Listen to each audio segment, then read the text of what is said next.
Bienvenue. Aujourd'hui, on plonge dans des textes assez denses. Oui, des textes qui explorent un terme vraiment puissant. C'est ça, la signification et l'autorité du nom, dans un cadre théologique bien spécifique. Exactement. On va voir comment ça lie l'autorité divine, Jésus, le Saint-Esprit. Le temple aussi, et puis le croyant, tout ça est lié. Tout à fait. Notre objectif, c'est un peu de démêler ces fils. Comment tout ça s'articule? Le nom, l'autorité, le temple. Jésus, l'Esprit, le croyant. Oui, voir la logique interne, en fait. Qu'est-ce qui est vraiment essentiel là-dedans? Ce qui ressort très fort, d'après ses écrits, Oui, c'est que Dieu agirait, se manifesterait à travers son nom. d'accord. Et plus spécifiquement, un nom en particulier, hein, Oui, le nom de Jésus. présenté comme étant au-dessus de tout. C'est une affirmation assez énorme, presque vertigineuse. Absolument. Alors, explorons ça. Allons-y. Par quoi on commence? Le nom lui-même? Oui, commençons par là. Ce qui est frappant d'abord, c'est que le nom de Dieu, c'est pas juste une appellation. Non. Non, ça véhicule sa présence même, son essence, sa puissance. C'est par ces noms que Dieu se fait connaître qu'il intervient. D'accord. Et le point vraiment central, c'est que la figure trinitaire, le Fils, Oui. après son incarnation, son obéissance jusqu'à la mort et puis sa victoire sur la mort, eh bien, il aurait hérité du nom suprême. Le nom de Jésus. Exactement, Jésus. Et ce nom devient synonyme d'autorité divine, l'autorité suprême. Et ce qui est fascinant aussi, c'est son rôle de médiateur, celui qui transmet quelque chose en ce nom. Oui, il envoie le Saint-Esprit. Explicitement en son nom. C'est précisé. Tout à fait. Les textes insistent sur la puissance qui est associée à ce nom, Jésus. Une puissance qui devient accessible aux croyants, c'est ça. Voilà, accessible à ceux qui reçoivent l'Esprit. Et ces croyants sont alors décrits comme, Comme des temples? oui, comme des temples. Il y a même cette image assez directe, À laquelle? celle où ils pourraient, par ce nom, écraser les ruses de Satan. C'est une référence à l'expression originale, Satan Goraté. Ah oui, déjouer les mensonges, les tromperies de Satan. C'est ça. L'idée d'une victoire sur les forces adverses rendue possible par l'autorité du nom de Jésus. Et cette autorité est activée par l'esprit dans le croyant. Exactement. Et les textes soulèvent aussi un point, peut-être un peu surprenant, C'est-à-dire? que Dieu utiliserait l'être humain, pourtant décrit comme de l'argile, pour participer à son jugement. Même sur des créatures spirituelles, Tout. comme les anges rebelles. Oui, c'est ce que ça suggère. Une dignité, une autorité conférée assez extraordinaire. Toujours en lien avec cette connexion à Christ et à son nom. Toujours. C'est un fil rouge, cette idée d'autorité conférée aux croyants via le nom. Mais alors, où réside principalement cette autorité divine? Où est le siège de ce pouvoir? Alors, les sources établissent un lien très très fort. Oui, Le trône de Dieu est dans son temple. Et ce temple, il est où? le psaume 11 dit « il est au ciel ». On a presque une définition qui se boucle. Le ciel, c'est le lieu du temple. Et le temple, c'est le lieu du trône. Voilà, c'est l'endroit où Dieu établit son nom et d'où il règne. Donc, le ciel, c'est pas juste un endroit lointain abstrait. C'est défini par la présence de Dieu, son trône, son temple. Tout à fait. Ça change un peu la perspective habituelle, hein? Oui. Et le tabernacle terrestre, celui de Moïse, Oui, construit d'après un modèle. exactement. Il est clairement présenté comme une copie, une ombre, une représentation temporaire. Du vrai temple céleste. C'est ça. L'Épître aux Hébreux, chapitre 8, insiste beaucoup là-dessus. Et un point absolument capital, selon ces textes, Lequel? c'est que le sacrifice de Jésus, il n'a pas juste purifié le sanctuaire terrestre. Non. Il a ouvert l'accès direct au véritable Saint des Saints, dans le ciel même. Hébreux 9 le dit. Ah, d'accord. Donc, le ciel est conçu comme cette sphère où le nom de Dieu réside en plénitude, où son trône est établi de façon permanente. Où sa gloire brille et où sa loi gouverne. Voilà. C'est ça l'idée. Et les lieux comme Jérusalem, Sion, qu'on trouve dans l'Ancien Testament, Ils sont vus comme des points de contact symboliques, des lieux où Dieu avait choisi de faire résider son nom sur terre. mais ils pointent vers autre chose. Oui, vers une réalité plus grande, future, la Nouvelle Jérusalem. D'ailleurs, la base du trône est associée à l'Arche d'Alliance. Qui contenait les commandements. Oui, 1 Chronique 28, Ésaïe 66. Ça souligne le lien entre le règne de Dieu et sa volonté, sa loi. Cette distinction entre l'ombre et la réalité, elle semble vraiment clé pour comprendre la suite. Essentiel. Et les textes l'appliquent aussi aux pratiques de l'Ancien Testament. Les lois, les fêtes, les sabbats. Oui, Colossiens 2 est très clair. Tout ça, c'était des ombres, des réalités à venir. Mais la substance, la réalité tangible, C'est Christ lui-même. Fait que d'ailleurs Jésus fait cette déclaration un peu énigmatique. Dans l'évangile de Jean, Oui, quand il parle de détruire ce temple et de le rebâtir en 3 jours, il parlait de son propre corps, Jean 2. exactement. C'est là qu'on arrive au cœur du sujet, j'ai l'impression. Si tout ce qui précédait, c'était des ombres. C'est le tournant majeur que présentent ces écrits, oui. Jésus en personne est maintenant le temple véritable. Le temple véritable. Oui.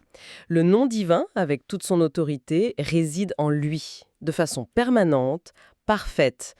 Donc là où est Jésus, Là est le trône, là est le temple, là est le ciel. Contrairement à avant où le nom était placé plus symboliquement, oui, ou temporairement, dans le temple céleste ou terrestre.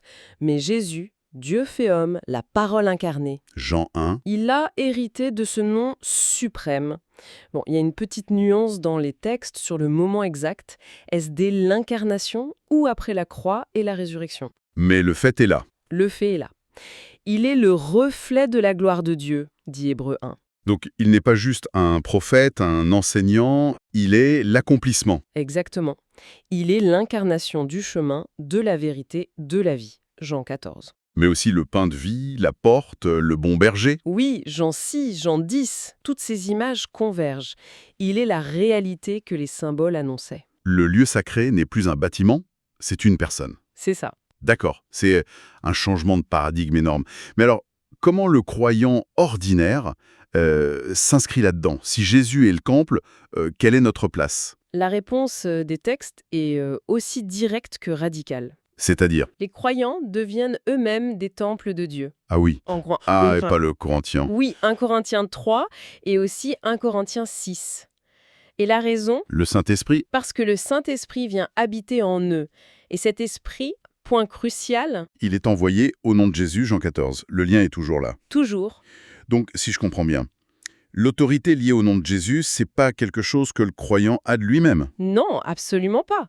Elle lui est conférée par la présence de l'Esprit Saint. D'accord. L'autorité découle de l'union avec Christ, rendue possible par l'Esprit qui habite le croyant. Ce n'est pas une capacité humaine. C'est une conséquence de la présence divine en soi. Exactement. Et c'est cette présence, cette autorité déléguée, qui, d'après ses écrits, permet de vivre différemment, Comment? de vaincre le péché. Romains 8 parle de la loi de l'esprit de vie. Parce que l'esprit est source d'une nouvelle naissance, d'une nouvelle nature. Jean 3, 1 Jean 3. C'est ça. Et concrètement, ça change quoi d'autre? Ça permet de porter du fruit spirituel. Matthieu 7. D'accord?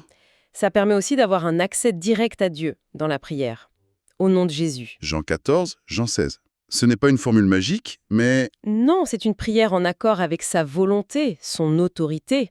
Et ça permet d'expérimenter une forme de règne de Dieu dans sa vie. et l'Esprit accomplit cette promesse de la nouvelle alliance. Oui, graver la loi de Dieu non plus sur la pierre, mais dans le cœur. Hébreux 8. Et des événements comme la transfiguration, la Pentecôte, Ils sont vus comme des preuves éclatantes de cette royauté de Jésus.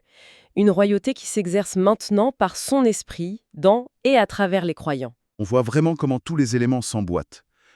Tout ramène constamment à ce nom. C'est le point culminant, oui. Les écrits insistent lourdement là-dessus. Le nom, Jésus, exalté au-dessus de tout autre nom. Éphésiens 1. Exactement. C'est un nom qu'il a reçu en récompense de son obéissance, de son sacrifice. Hébreux 1. Et la conséquence? Toute la création lui est soumise. Et Il est la tête de l'Église, son corps. Éphésiens 1 aussi. donc, croire en ce nom, c'est pas juste une adhésion intellectuelle, alors. Non, c'est bien plus profond, selon ces textes. Recevoir Jésus, croire en son nom, ça confère le statut d'enfant de Dieu, Jean 1. avec l'accès et l'autorité qui vont avec. Voilà. Et la vie éternelle est liée à cette foi en son nom. Jean 20. Donc, toute la structure qu'on a explorée, le nom puissant, le temple devenu personne, l'esprit qui habite et confère l'autorité, le croyant transformé, Tout ça trouve son sens et sa cohérence ultime en Jésus-Christ. et dans la puissance souveraine de son nom.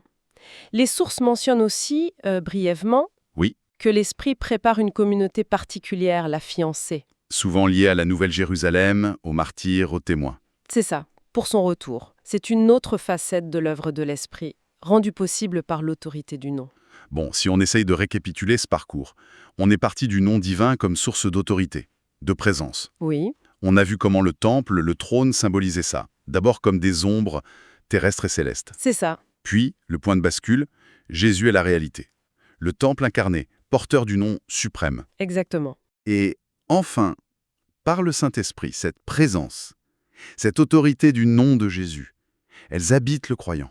Qui devient un temple vivant. Le message central qui revient sans cesse, c'est bien ça, la suprématie absolue du nom de Jésus. C'est une bonne synthèse du cheminement proposé par ces textes, oui. Et peut-être une dernière pensée. Allez-y. Ça résonne avec une prière de Jésus dans Jean 17 où il demande « Afin que l'amour dont tu m'as aimé soit en eux et que moi je sois en eux. Oui, » Si tout ça est vrai, si le nom de Dieu, son trône, sa présence, son autorité résident réellement dans le croyant par l'Esprit Saint. qu'est-ce que ça change concrètement, au quotidien? Voilà. Au-delà de la compréhension théologique, comment cette réalité, si elle est vécue, se traduit-elle dans les choix, les paroles, les réactions? La manière d'être au monde. Exactement. C'est sans doute la question fondamentale que ces écrits laissent ouverte à la réflexion personnelle.